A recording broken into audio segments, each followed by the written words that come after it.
நற்செய்தி வாசகம். யோவான் எழுதிய நற்செய்தி 17ஆம் அதிகாரம், இறை வார்த்தைகள் 20-26 முடிய.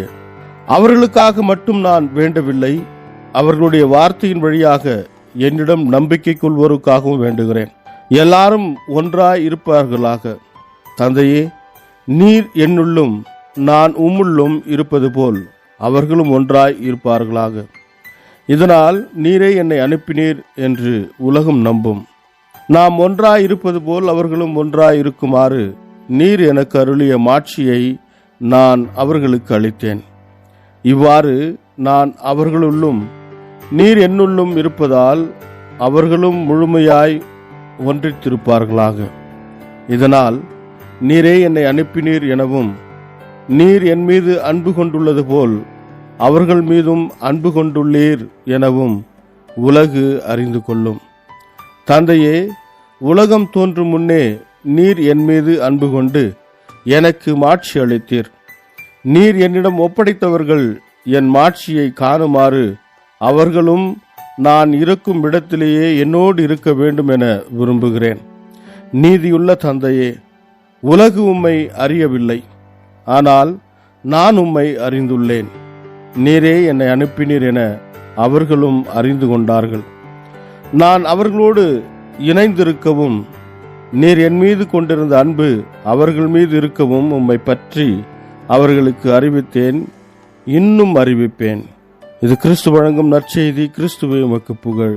ಯೋಹಾನ ಅಧ್ಯಾಯ 17 ವಚನ 20-26 ನಾನು ಇವರಿಗಾಗಿಯೂ ಇವರ ವಾಕ್ಯದಿಂದ ನನ್ನಲ್ಲಿ ನಂಬಿಕೆ ಇಡುವ ಎಲ್ಲರಿಗಾಗಿಯೂ ಪ್ರಾರ್ಥಿಸುತ್ತಿದ್ದೇನೆ. ತಂದೆಯೇ, ನನ್ನಲ್ಲಿ ನಂಬಿಕೆ ಇಡುವ ಎಲ್ಲ ಜನರು ಒಂದಾಗಿರಬೇಕೆಂದು ನಾನು ಪ್ರಾರ್ಥಿಸುತ್ತೇನೆ. ನೀನು ನನ್ನಲ್ಲಿ ನೆಲೆಸಿರುವೆ ಮತ್ತು ನಾನು ನಿನ್ನಲ್ಲಿ ನೆಲೆಸಿರುವೆ.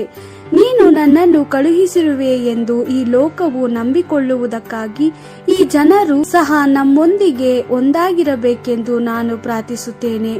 ನೀನು ನನಗೆ ಕೊಟ್ಟ ಮಹಿಮೆಯನ್ನು ನಾನು ಈ ಜನರಿಗೆ ಕೊಟ್ಟಿದ್ದೇನೆ. ನೀನು ಮತ್ತು ನಾನು ಒಂದಾಗಿರುವಂತೆ ಇವರು ಒಂದಾಗಿರಬೇಕೆಂದು ನಾನು ಇವರಿಗೆ ಈ ಮಹಿಮೆಯನ್ನು ಕೊಟ್ಟೆನು. ನಾನು ಅವರಲ್ಲಿ ಇರುವೆನು ಮತ್ತು ನೀನು ನನ್ನಲ್ಲಿರುವೆ, ಆದ್ದರಿಂದ ಅವರು ಸಂಪೂರ್ಣವಾಗಿ ಒಂದಾಗಿರುವರು. ನೀನೇ ನನ್ನನ್ನು ಕಳುಹಿಸಿರುವುದಾಗಿ ಮತ್ತು ನೀನು ನನ್ನನ್ನು ಪ್ರೀತಿಸಿದಂತೆಯೇ ಈ ಜನರನ್ನು ಪ್ರೀತಿಸಿರುವುದಾಗಿಯೂ ಈ ಲೋಕವು ಆಗ ತಿಳಿದುಕೊಳ್ಳುವುದು. ತಂದೆಯೇ, ನೀನು ನನಗೆ ಕೊಟ್ಟಿರುವ ಇವರು ನಾನು ಇರುವಲ್ಲೆಲ್ಲ ನನ್ನೊಂದಿಗೆ ಇರಬೇಕೆಂದು ಮತ್ತು ನನ್ನ ಮಹಿಮೆಯನ್ನು ನೋಡಬೇಕೆಂದು ಅಪೇಕ್ಷಿಸುತ್ತೇನೆ. ಈ ಲೋಕವು ಸೃಷ್ಟಿಯಾಗುವುದಕ್ಕಿಂತ ಮೊದಲೇ ನೀನು ನನ್ನನ್ನು ಪ್ರೀತಿಸಿದರಿಂದ ನೀನೇ ನನಗೆ ಮಹಿಮೆಯನ್ನು ಕೊಟ್ಟೆ. ನೀತಿಯುಳ್ಳ ತಂದೆಯೇ, ಈ ಲೋಕವು ನಿನ್ನನ್ನು ತಿಳಿದಿಲ್ಲ, ಆದರೆ ನಾನು ನಿನ್ನನ್ನು ತಿಳಿದಿರುವೆ ಮತ್ತು ನೀನೇ ನನ್ನನ್ನು ಕಳುಹಿಸಿರುವೆ ಎಂಬುದು ಈ ಜನರಿಗೆ ತಿಳಿದಿದೆ. ನಾನು ನಿನ್ನ ನಿಜ ಸ್ವಭಾವವನ್ನು ಇವರಿಗೆ ಗೊತ್ತುಪಡಿಸಿದ್ದೇನು. ನಾನು ನಿನ್ನ ಸ್ವರೂಪವನ್ನು ಇವರಿಗೆ ಮತ್ತೆ ತೋರಿಸುವೆನು.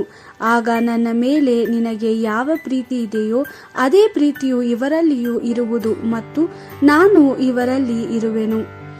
ದೇವರ ವಾಕ್ಯವಿದು. ದೇವರಿಗೆ ಕೃತಜ್ಞತೆ ಸಲ್ಲಲಿ. Gospel according to John chapter 17 verse 20-26.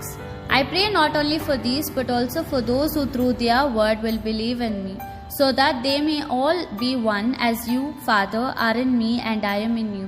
May they be one in us, so the world may believe that you have sent me. I have given them the glory you gave to me, that they may be one as we are one. I in them and you in me, thus they shall reach perfection in unity, so that the world shall know that you have sent me and that I have loved them, just as you have loved me. Father, since you have given them to me, I want them to be with me wherever I am and see the glory you gave me. For you loved me before the foundation of the world. Righteous Father, the world does not know you, but I know you, and these know that you have sent me. As I revealed your name to them, so will I continue to reveal it, so that the love with which you loved me may be in them and I also may be in them. The Gospel of the Lord. Praise to you, Lord Jesus Christ.